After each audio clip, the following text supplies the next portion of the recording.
broadcast network, AFTERBUZZ TV. Over 20 million weekly downloads in over 150 countries, and your number one source for after-show entertainment.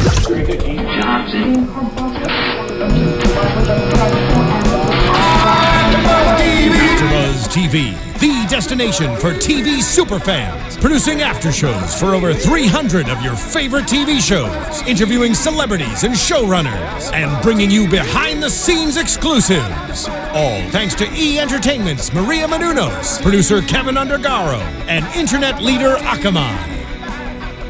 Now, let the buzz begin!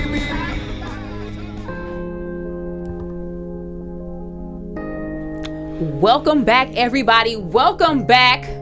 This is the AfterBuzz TV After Show for ABC Scandal. Today, we're going to be recapping episode 7 of season 5, titled Even the Devil Deserves a Second Chance. I'm your host, Kennelia, joined by two of my fabulous co-hosts. Guys, please introduce yourselves. Hey there, gladiators. I'm Sofia Stanley. Hi, I'm Bamm Ericsen. Let me just say that this music makes me want to barf because this is the Olivia and Fitz kissing music. So, you guys, I'm going to contain the sour burps. Especially because Emile is not here to subdue that. Ugh. But he will be back next week. Sour burps down. So, we start this episode off. We see that Fitz is giving, well, not starting it off, but in the middle of the episode, Fitz is giving the Medal of Freedom to Mr. Frank Holland, who is a philanthropist. He's a humanitarian. He is a writer and professor. He is also very vocal in regards to women's rights, women's education, everything involving a woman. He's like a feminist. Mm-hmm. But we also learn that he is potentially a rapist. A young woman named Hannah comes into OPA. She wants to meet with Olivia and talk about what she experienced in regards to him. And let's talk about that a little bit, because while we were watching, I saw some similarities to certain people in real life. I think they pulled it directly from news. I mean, there was no subtlety, I think, with the inference and or the reference. Mm-hmm. But let's really get into it, because later on we were introduced to a lot of the other women who he potentially raped as well. We saw what was going on behind the scenes as far as them trying to figure out how they were going to work the case, because a lot of times in rape cases or any case involving a woman and going up against what a man says, you find that sometimes the only argument is they probably won't believe you, so we got to really come with it. So what do we think about this week's scandal? I thought that what you said, the setup was spot on, but I'm actually going to take it one step further. I think that it also is ironic how they took the juxtaposition that his public persona was that he was a feminist, or I think that Quinn said he is actually in fact God's gift to women, that he has arguably raised the equality level for women domestically as well as internationally. I thought that was very telling how they juxtaposed that against not only the backdrop that he is a potential rapist, but not only is it normal for people not to believe rape victims, but that the presumption would always be that these young girls, because of his position, were throwing themselves at him. That not only was it implausible or impossible for someone to believe that a man who had the public/professional persona of being pro-woman could in any way do something so vile. That's the first part. But secondarily, that if in fact he did do anything wrong, the only thing he did wrong was cheat on his wife, because of course these girls, that's what young women do when they have a crush on their professor. So I think that it kind of, in the midst of the storyline, they were playing on how we as a society are still very sexist, in the standpoint that, okay, so there's that many women, but we still are like, oh, but they're just making it up. Now, do you really think all those women were attractive and throwing themselves at that old prune-looking man? Oh my God. I mean, I totally agree with you, but I think that is actually what adds to I'm trying to find the word. That's the irony of what goes on in real life, though. Does it make sense? Because people always say that somehow, and if you, again, it was subtle, but they were also making a juxtaposition to the earlier storyline with Olivia and Fitz.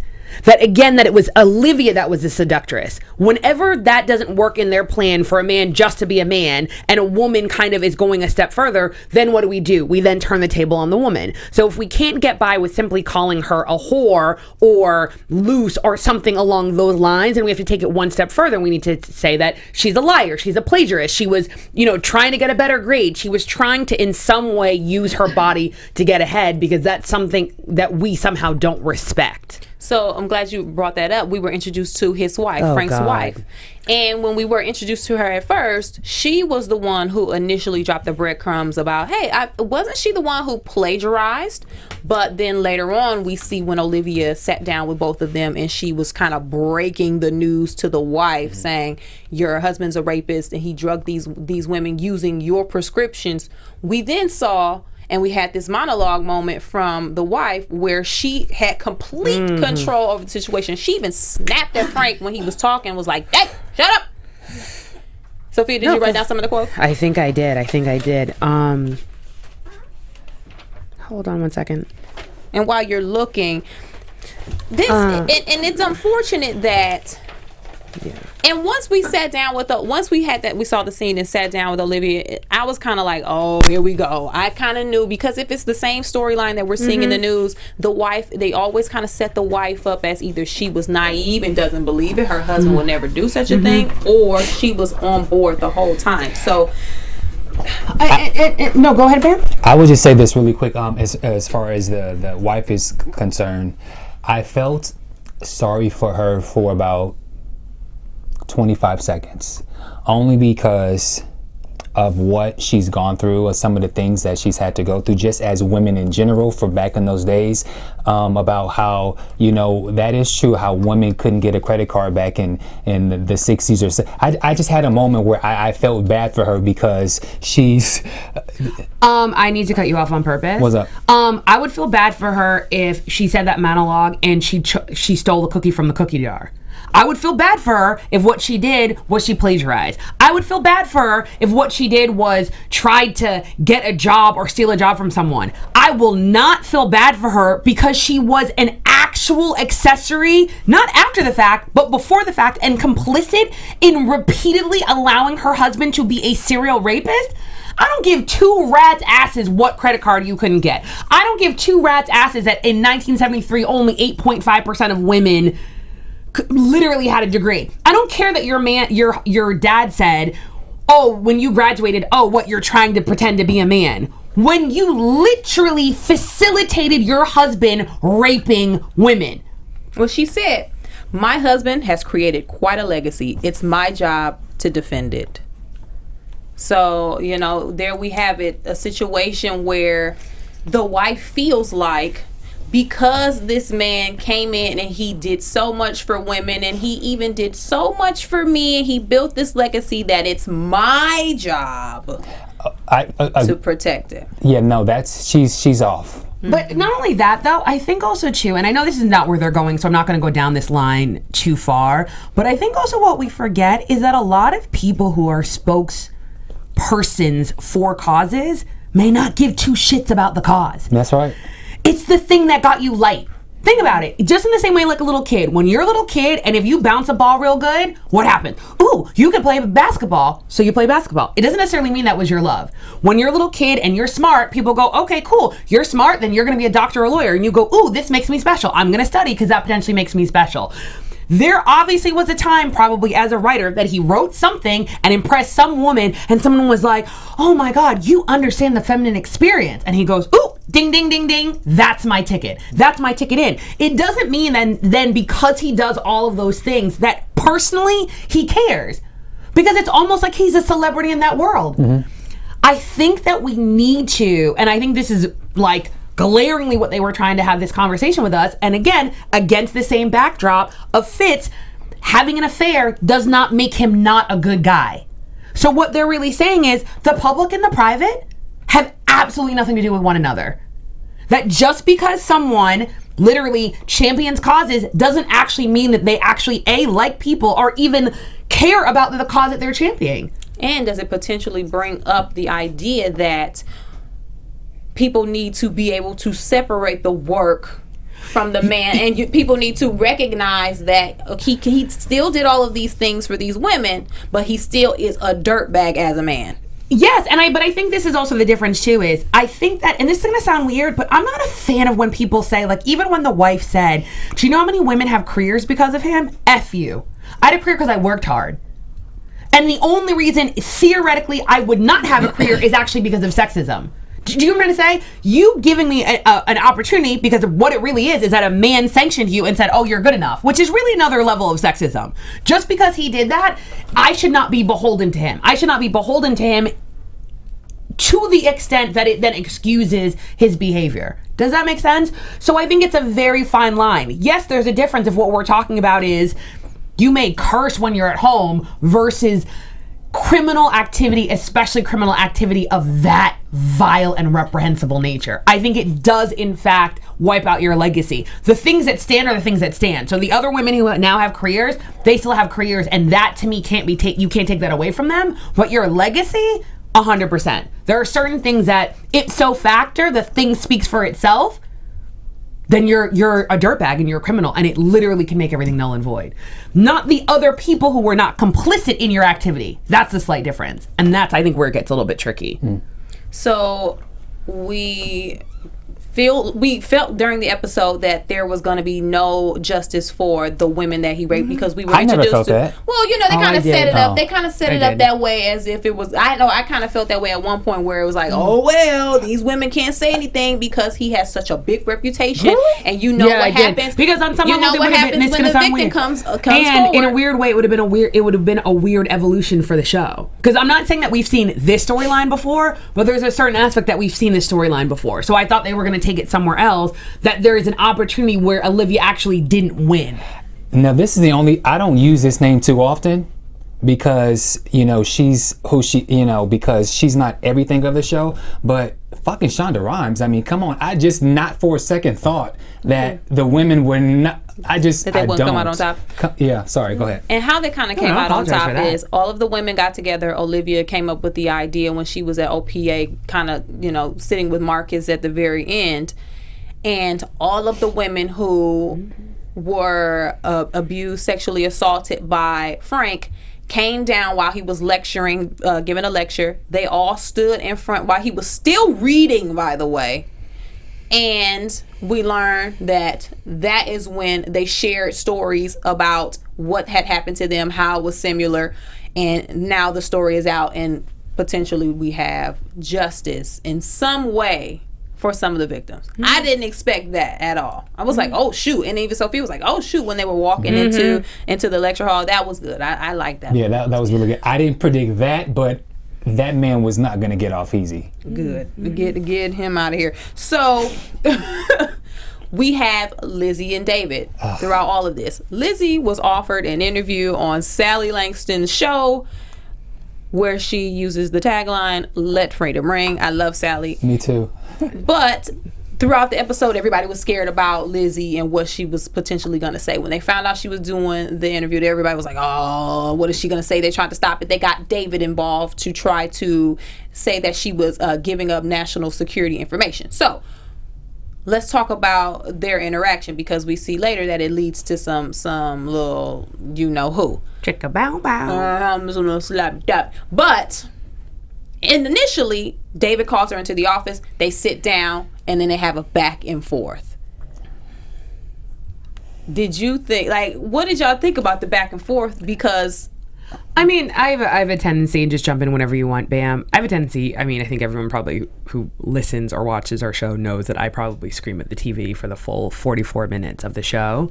So I immediately screamed, and I was like, security, national security, confidentiality, because I really was screaming. I was like, it's so unfortunate that you have all of these lawyers not shoring up their house. You know what I mean? I know that Lizzie got the chief of staff job through duplicitous ways and so forth and so on, but still, I do think that there has to be some type of non-disclosure when you work in the White House. You can't just work in the White House and then leave tomorrow and be like, I'm going to spill all the tea. Like, that does seem like a national security risk.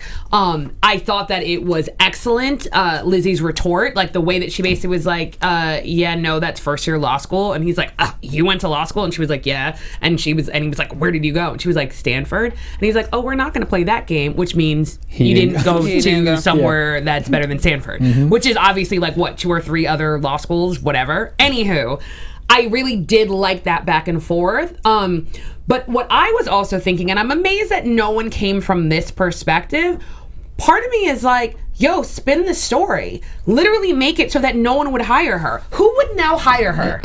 Think about it. You were the chief of staff for the president, and after this ordeal, you go on TV and you spill all of his business? Would you want to hire her? I wouldn't. I would spin that. I would literally spin it, and it basically would be like, it is unfortunate that someone has so little professionalism that they think that it, do you know what I mean? I would have spun it that way. I don't like how they spun it. I don't like that the end is that she's chief of staff for the VP. Actually, I don't like that. I really feel like they could have squashed her. And part of me is this whole not kind of getting rid of your enemies is, to me, getting a little old. Well, my question is, why are they keeping her character around like this? Thank you. Well, not even saying, because I like her, yes, but agreed. It seems like they're just like spaghetti. When you throw spaghetti at the wall, it seems like they're just trying to throw her at somebody and make her stick. Go ahead, Bam. Bam has his hand raised. Come on. Because if she's on there, then the cast members can be on the Ellen DeGeneres show. I'm sorry, I have to go there. They're going to be on regardless. They can be on without her. Yeah, Scandal still is like a ratings hit if any of the cast members are on any show. Yeah, I don't think that's a reason. Well, you know what? Let us know. Yeah. Let us know if you're in the chat room right now. Make sure that you stop and you give us a thumbs up. Let us know if you think that Lizzie Bear's storyline is so that the cast can go on her wife's show. Or do you think that Lizzie Bear is on the show to move a particular storyline forward? So make sure to give us a thumbs up on YouTube if you are watching live. And if you are watching on iTunes, make sure to stop, rate 5 stars, leave a comment. We always read all of your comments, so leave a comment on iTunes. Tell a friend. Again, rate, comment, subscribe, and that's it.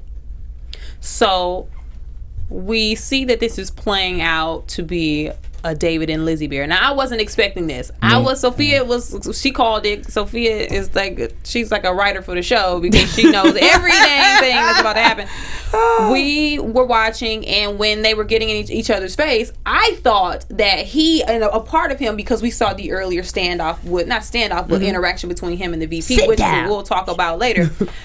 I was like, oh no, he doesn't like her. He's not feeling her because she's too arrogant, and she. You mean like Abby? But this one is different. I agree, but he does kind of like arrogant, but he kind of likes some spicy though. Abby was crazy. You remember she showed up in his shower and came in when he was in the bathroom. So I wasn't expecting that. It seems like they are forcing her to stay on this show and giving this woman a storyline when she needs to be gone. They have not interacted how many times have they interacted? But you know, that's true. No, I agree with you. But you know what I think this is, and I've been trying to be really good about this season and kind of not nitpick and kind of try to enjoy kind of Scandal similar to like season 1 and season 2. But I kind of have to say this. I think that I don't necessarily have a problem with her. I do have a problem with the size of this cast. Think about it. Before season 1 and season 2, the cast was really just the main players of the White House, which were Fitz, Cyrus, and Mellie, and then OPA and David Rosen. That was a lot of people. Yeah. That's all it should ever really be. You should, yes, occasionally see the secretary for the president. Yes, you should occasionally see a Secret Service like Tom. Yes, you should occasionally then also, obviously, whatever the scandal of the week, you should see those players, but there shouldn't actually be anyone else outside of OPA or outside of the White House, and then the Trinity, which is David Rosen, that's literally has any semblance of a storyline that goes beyond a single episode arc. I agree. So I think that's the problem. It's starting to get a little bit too convoluted when arguably those 3 things that I listed are really the only things that we care about. And the only reason David is there is because he's almost the marriage between the two. But it's really all we care about is OPA and the White House. Yeah, I didn't particularly like the story. I liked where the vice president. You know, she's flirting with David. I like that, and we see where that was potentially going, and now Lizzie I don't like it. So that's it. All I have to say. Well, we saw the VP show up with her wine coolers, bless her heart, and she was all nervous. She was nervous, and which was disappointing because I was like, oh shoot, look at her trying to get her little groove back. She's a single mom. Her husband, I believe, didn't he pass away a long time ago? So she found somebody that she could connect with. He's kind of quirky like her, so I liked where I thought that was going. But real quick, do we think that Liz is sleeping with David because she's genuinely attracted to him, or do we just think she's playing the hell out of him? She's playing the hell out of him because she's two-faced. No, she's four-faced. How about that? Because she's with Abby, you know, out there, and she gives her a book or whatever, and now they're acting like good friends. And then when she's with David, she talks about how she can't stand, you know, she made some kind of comment about her red face or red hair. She is four-faced, and I don't trust her intentions. She said she didn't like him. He was a troll. I mean, I know normally when you're a teenager you say things like that to people that you like, but she's a fucking grown woman. She's a grown woman. Yeah, I agree. So let's just see where that plays out, because again, a part of me, I think, even when they were interacting, I was like, they're not gonna kiss. They don't like each other. I don't think Lizzie likes David. I just think that when it was a power move when she was like, sit down, and she made him sit down. I think it was all about the power. I don't think it was about her really being like, yo, I really am feeling David. But what's the difference? What, between liking somebody and empowerment? Well, because I think this, I'm gonna sound like a cornball. Like is like kindergarten. They're not kindergartners. They're grown-ups. So there's a certain aspect of sex with grown-ups that's about power. Yes, it's about power, but it can be about power and about having a genuine interest in somebody, or it can just be you being out here in these streets and you trying to just get something. Right, true. Not but even get something pleasure-wise. No, but the pleasure is the power play. So you're using No, because how am I going to try to keep this PC or PG? The desire comes from the position of dominance. So here, think about it. They're two equally powerful people, right? So literally, previously, he was the one reading her down, right? So he was being the alpha and asserting his dominance on her, right? And she basically had to leave and was like, well, I'm gonna get up now and you're not gonna stop me, okay? Fast forward. She then comes back in, and then basically she gets to change the scenario on him, because she basically is like, oh, I got a new job. So he's kind of like, oh, I see you. Before I was dominant, now you are dominant. I also respect that because I respect power. The way they were circling each other was like how animals circle each other. I don't like you. The posturing, the whatever. And her basically saying, say you like me.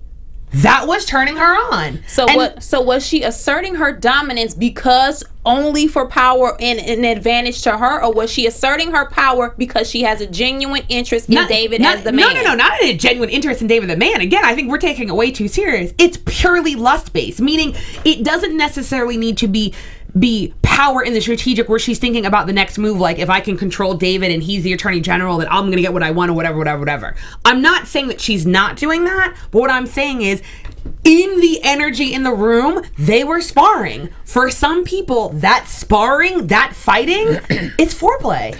Okay. That's literally what they had, and then that's why it culminated in the way that it was. So you don't think she did it? You think it was genuine lust? You don't think she did it because she's trying to take advantage of David? I'm saying that's separate and distinct. So I can't not argue that. Yeah. Does that make sense? Mm-hmm. But I'm saying that it's still in the moment. It was pure lust because they had already been doing foreplay. They had already been sparring, and now they were going to culminate that and get it on. I think Lizzie was more so doing the foreplay, and David was just kind of going through the motion, because for me, I didn't feel any kind of he didn't seem interested. Oh, that's why I thought he didn't like her. And can I say something? From the minute she came back in the room, what was I screaming at the TV? I was like, "They're gonna get it on." You did say that. You did say that. Maybe it's a lawyer thing. Mm-hmm. Okay.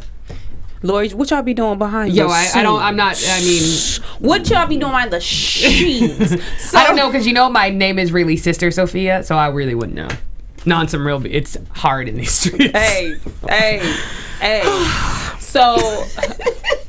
real quick before we continue on, make sure you guys tune into shows on our sister network, Black Hollywood Live. They have tons of shows talking about news, pop culture, sports, entertainment, anything that may interest you about anything current events related. Black Hollywood Live, it's available on YouTube and iTunes as well, or at blackhollywoodlive.com. Make sure you guys check it out, and let them know what you think. They're probably everybody. There's a host. They're probably on social media. Just hit them up and let them know what you guys think about the network. But again, Black Hollywood Live. Check them out.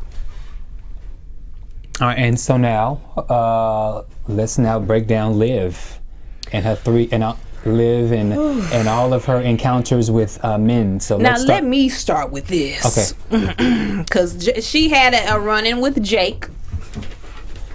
Last week, somebody on our panel said they liked Jake, and this week he's up. So so Jake, Olivia opens up the door, and it was dark in there, and I initially thought that Papa Pope was gonna be in there being shady, but she said Dad, and it wasn't him, and it was Jake. They have an interesting interaction where he started telling Olivia what he felt about her. Maybe it was the liquor talking. Maybe that's what he really felt. Or maybe he was really mourning the loss of his spy wife. But he said some things. He said, and I wrote some stuff down. Okay, I have a confession. What? I have a confession. I don't like using this word, specifically given the nature of the show. The show has addressed the use of the B word. So I have a confession. I think that I called Jake Ballard the B word. Oh, yeah, you at least 27 times. Because he is, in fact, the B word. And the reason that upsets me to say that is because in some way it is degrading towards women. So I'm going to create a new word. He is a loser. He is a whining, crying loser. No, oh my God! He killed my wife. Wait, let me killed the lease. Let me bring up some of the stuff that he said. She's an effing spy, dude. No. Let me bring up some of the stuff he said, because he did have some points for Miss Olivia Pope. He said, "You preach about wearing some dumb white hat. Do you really not know who you are?" He said that she was power hungry, which she is. She's entitled, which we've all have said. He has actually said some of the things that we have said about Olivia. But, so is the problem that he's saying this coming from a place of just saltiness because he doesn't like his situation, even though some of the stuff that he said is true? Okay, but again, it's exactly because it's coming from a place of saltiness, number one. Number two, and it literally just dawned on me as you were talking. Again, it's the whole dog whistle politics. So effing what? That's exactly how she's supposed to be. Again, if we were talking about a president or if we were talking about a powerful white man, none of those adjectives would be... Let me calm down. Sorry. And then, none of those adjectives would be used in a negative manner. She was bred to be this way. She went to the top schools, in the top boarding schools, to law school. What lawyer, and I'm not trying to talk negatively about lawyers, I went to law school. What lawyer isn't power hungry? That's why we go to law school. What person does not want to be entitled to think that they could do anything they want if in fact they work hard, which she has. She has all of the degrees. She has all of the experience. She built her own business. And to be power hungry or like power mongering, she lives and works in the nation's capital. Everyone who has chosen to live in the nation's capital, who has anything to do with politics, wants to rule or control the world. So you're just mad because you actually bought the pill that Papa Pope sold you, that you were the golden child, that you were the son. And you now realize Olivia has always been and will always be the son with which everyone revolves around. Get over yourself, dude, and get the F out of my house. And also, let me just tag team really quick on Jake. Bitch, that's why you like her. For those same reasons. Number one, Oh my God. Number two, you are just as power hungry and controlling because at one point you were in charge of B613. And what's the command. And what's the first thing that you did? You tried to get rid of Fitz, your competitor. So bitch, sit down and shut up. Now let me defend this real quick, because there's one thing to be confident in who you are and to have a sense of entitlement because you've earned the things that you have, and there's one thing to be power hungry, but it's another thing to use all of those things for the sole benefit of you at all times. And when stuff doesn't go your way, you always be like you're the only one that ever matters. Because in that case, Olivia has ran through all of her friends at some point.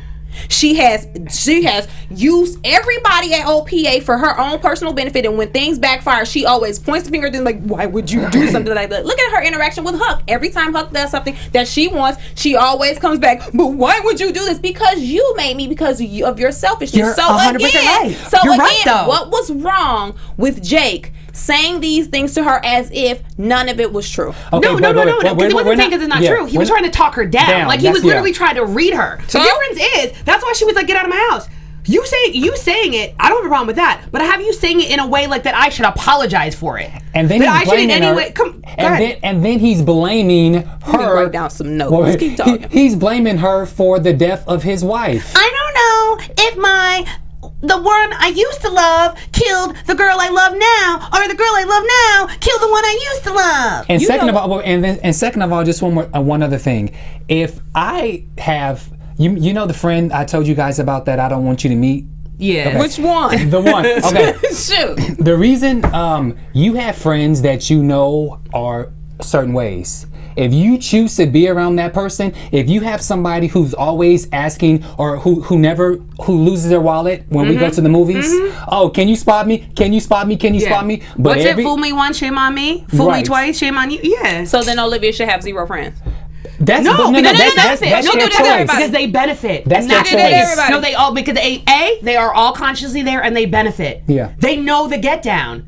The only difference is that Jake, for some split second, because he was standing in the sun, because Olivia is that good. Like literally this episode, I was like, yes. Because Olivia's that good. He believed it. He literally was like, oh wait, I really believe that this woman loved me, and maybe she's been playing me the whole time, and I really am whooped. Does it make sense? And at that moment, he realized it. Because you wanna know why he realized it? Because he still wants her. And that's what's worse. He literally tried to read her and still like tried to give her a kiss. You're a loser, dude. This is why, let me say this and then we can move on, because y'all know we getting heated in the studio. This is why I did not have a problem with this scene, because Olivia did the same thing to Edison and we were reminded about last episode, where she felt the need to read him down about some stuff that was actually factual. Yeah, and she was wrong. And then she had to come back and because he didn't sign up for that. Because he didn't sign up for that. Jake signed up for it. Jake went into this situation again from the very beginning, knowing all of the scenario.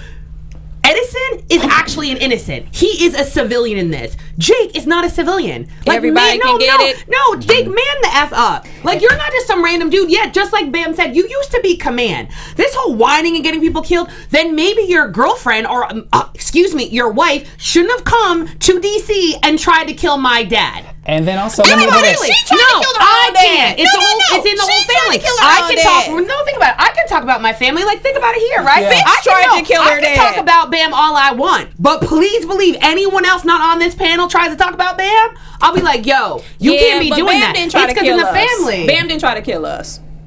But let me say, Bamm didn't try to kill us. All bets are off. Yeah. That rule doesn't apply when people out here murking people in the streets. But they tried to kill us. If Bamm tried to kill us, I'm talking about Bamm. But only because we came for Rowan first, though. But think about it, we came for Rowan first. Rowan wasn't trying to kill nobody. It's because when everyone stepped out of the plan, think about it. Jake was under Rowan, and it was when he decided, oh, I want to be command. Well, then of course you have to die. Okay, let me say this. Say this, and then we go move on. I was gonna say this. We gotta go to when you have two people going toe to toe. I'm so mad. I said he was nice last week. Can you guys tell? I'm so mad. When you have two people going in the ring together, or basically reading each other, you can't come at Olivia and then not expect her to have a come back and read. So she didn't read him. Yeah, she said get the fuck out. That's that ain't a read. You sometimes. Sometimes all you need is a subtle read. I be telling flies that fly in, get out, and shoo them out. Okay, we got this. Oh my God! Let's go to Cyrus. Oh my God! No, wait, listen, you guys. Are you yelling at the screen? Do you want to join this conversation? Do you need a podcast that isn't watered down? Well, make sure to check out our podcast, Happy Hour, a shot of conversation on iTunes, where we talk about everything you're not supposed to talk about, like sex, religion, and politics, or parlor tricks. Ooh. So again, check out Happy Hour on iTunes. Okay, now Cyrus and the Cyrus and Olivia thing.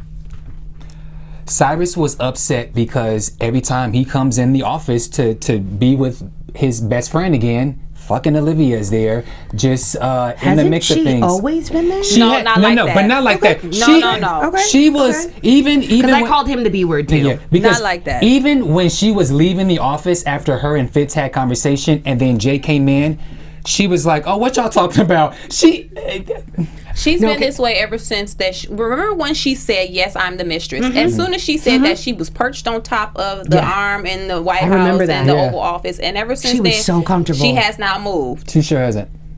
Cyrus, to Cyrus, Olivia is a little gnat. And before it seemed, and we see towards the end of the episode, he finally figured it out. But at first, it was like, "Yo, I just can't shake her. Like, why are you always here?" And then later, we see what Cyrus was really thinking when he had the conversation with Olivia. But see, this is my problem with Cyrus, because when Olivia wasn't in the White House, you were constantly bringing her into the White House, and now that she's there, now you don't like her because now she's in the mix. Homeboy, you can't have it your way all the time, Cyrus. But it's a difference. Let me ask you this: Is it a difference because when she wasn't there, she was chiming in to when things actually needed to be done, or when something was when it was at the very end? Now Olivia is basically Fitz. But if she came in when help was needed, don't you think if she's in the office sitting kicking it with her muumuu dress on, you don't think that she's not gonna insert herself more?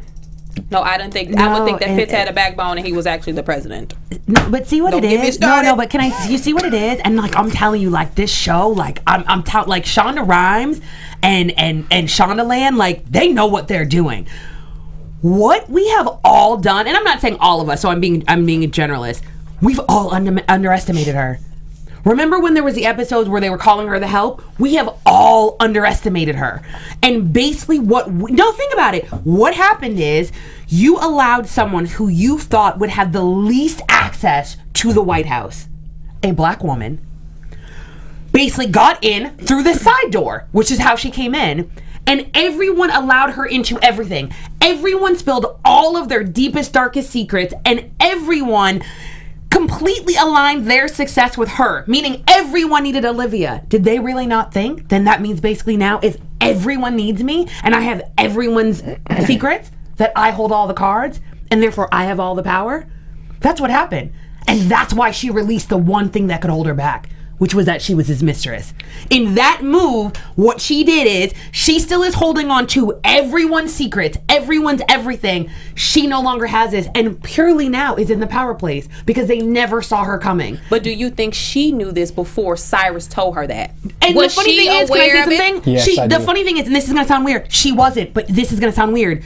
She was aware of it in her genetic code unconsciously. Was she consciously? No. So was she consciously saying, move 1, sleep with Fitz. Move 2, make him love me. Move 3, mess up Melly. She wasn't doing all of that. But intrinsically, kind of, you know how everyone has like that little dream in their heart that it's like, you know that there's something that you need to do or that you're supposed to be, but it hasn't yet materialized? That's what it was.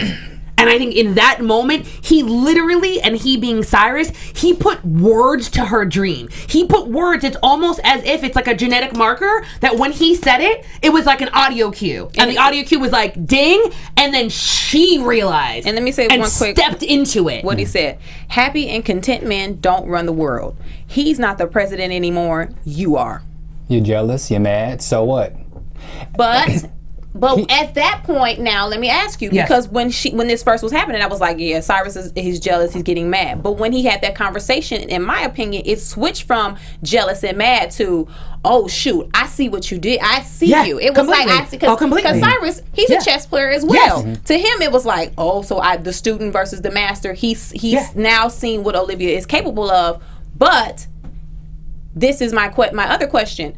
do you think now that he looks at Fitz as less than what he originally thought Fitz was? Completely. Because at that very moment. Yes, it was both. It was both that he saw her, and then he realized that Fitz was never a viable advocate. Does that make sense? That Fitz literally had no chance. That from the very beginning, he possibly could have saw Fitz as like a knight. He never saw Fitz as the king. He may have saw him as a knight, and he realized, no, he's always been a pawn. Next question. What is Fitz's purpose? No, and I know exactly what he is. He's the puppet. He is the public persona purpose? because there's still a way in which we like information presented. And that's why they started the episode with Fitz giving the press conference. No one else other than Fitzgerald Grant III could stand up in front of the entire American population and literally give a speech about basically how he cheated on his wife and basically almost got impeached and come out of it a better president. Having everyone go, the president won today. He was that great. And everyone is like, okay, cool, we bought it. We're totally cool. He's divorcing his wife. He's now with the woman he always loves. And he's cool. And that's why even the way in which Olivia came in the room and he's like, oh my God, I've had such a bad day. I can't believe I'm still doing this. The way he was rambling it off seemed like some random person at a random job, not like the president. Think about it. Even the way he was complaining. Dude, I kind of expect that the president is going to work after 6:30. I kind of expect the president's going to have a lot to do, especially given the fact that you were taking out of your time hanging out with your mistress. So in that moment, I think you really saw it. And not only did you see it, because the way that they brought down the tonality and made him almost inaudible, the way in which he was able to fire back, it really is saying that like he's probably using 90% of his brain capacity and Olivia's probably using 1%.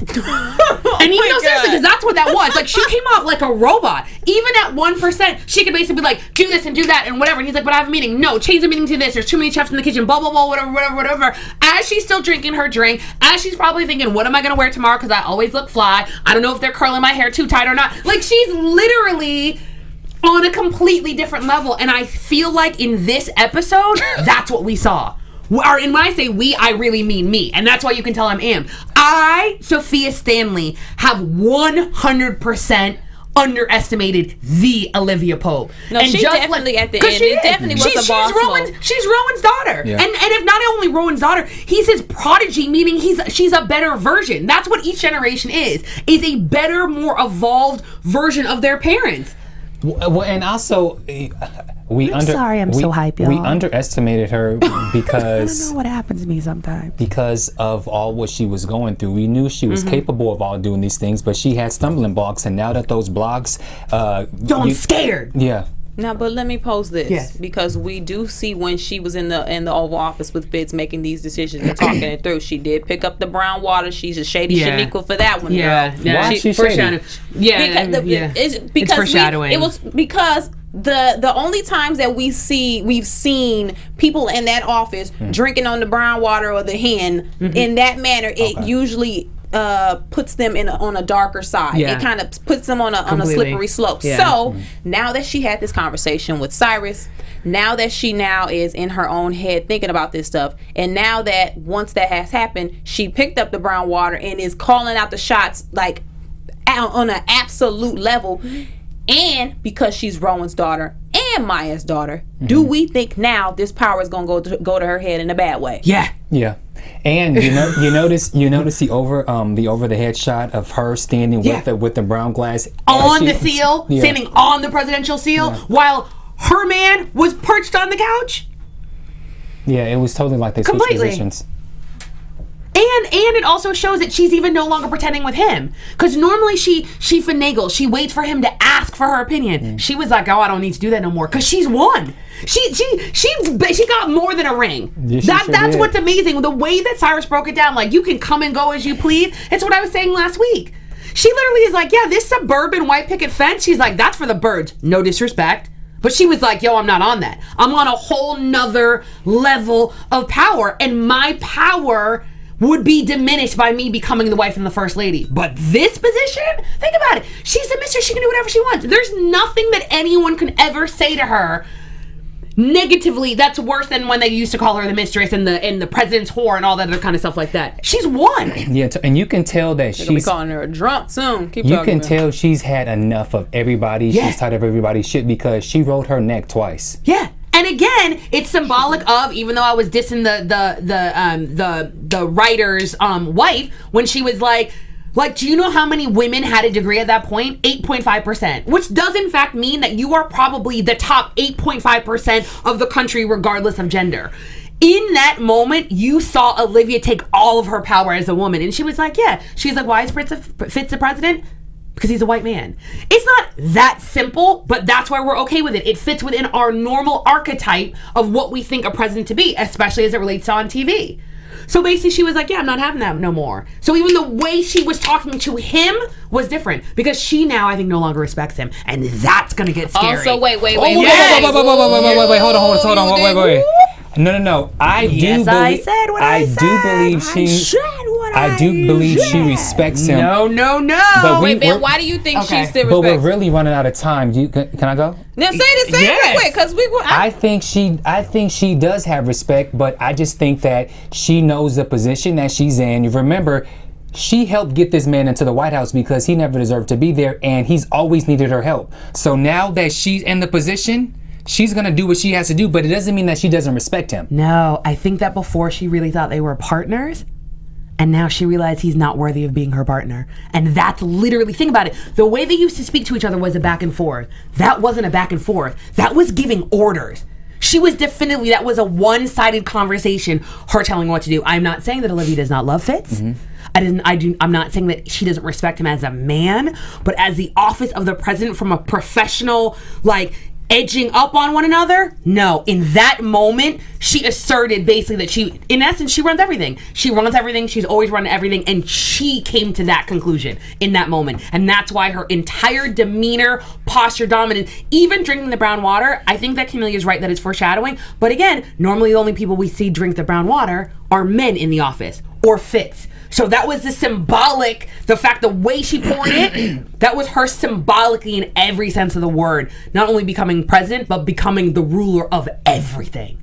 And on that note, let's go into cold piece of the week.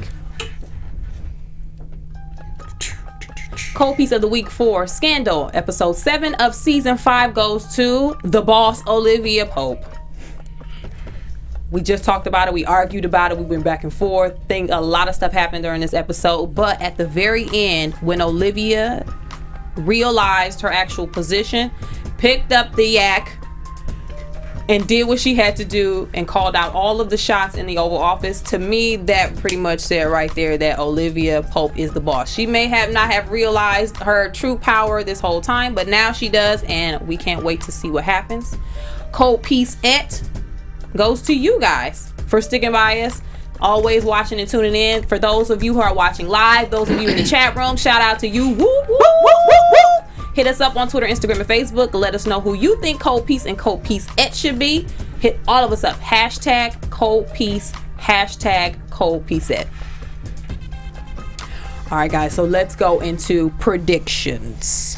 And now, your AFTERBUZZ TV predictions. I have so many, but I'm just gonna enjoy. I don't even want to get in my own head. My head's reeling. So I'll probably have a Twitter rant, 40 texts, 40 tweets tomorrow. So just warning. My only concern with Scandal is it's getting so good again, and where we're going, I'm wondering how long I'm feeling as if we are nearing the end of Scandal. Oh. Okay. So I'm worried,